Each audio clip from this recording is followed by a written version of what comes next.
શક્તિપીઠ અંબાજીના IPS Safin હસને કર્યા દર્શન। સફીન હસન એક એવા આઈપીએસ ઓફિસર છે જે અનેક યુવાનોમાં લોકપ્રિય છે। સોશિયલ મીડિયા પર તેમના અનેક વિડીયો વાયરલ થતા હોય છે, જેમાં તે યુવાનોને પ્રોત્સાહિત કરતા હોય છે, ગીતાની વાતો કરતા હોય તેવા વિડીયો પણ સોશિયલ મીડિયામાં વાયરલ થતા હોય છે। આઈપીએસ સફીન હસનની સાદગી અનેક વખત દેખાતી હોય છે, ત્યારે ફરી એક વખત સફીન હસનની સાદગી જોવા મળી છે।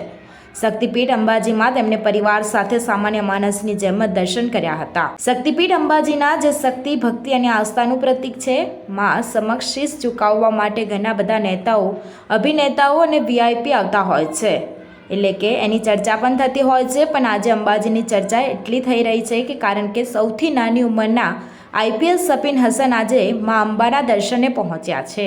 અંબાજી મંદિરમાં તેમણે માતાજીના દર્શન સામાન્ય ભક્તની જેમ કર્યા, તે ખૂબ જ મોટી વાત છે, કારણ કે અમુક વાર તમે કોઈ હોદ્દા પર હોય, તમે વીવીઆઈપી અને વીઆઈપી ટ્રીટમેન્ટ મળતી હોય છે, પણ સફીન હસને સામાન્ય માણસની જેમ ત્યાં દર્શન કર્યા। મંદિરના પૂજારીએ તેમને તિલક કર્યું અને માથું નીચે કરી તિલક પણ કરાવ્યું અને પ્રસાદ ગ્રહણ પણ કર્યો। જ્યારે દર્શન પૂરા થયા ત્યારે તેમણે વાત કહી કે ખૂબ જ સુંદર છે।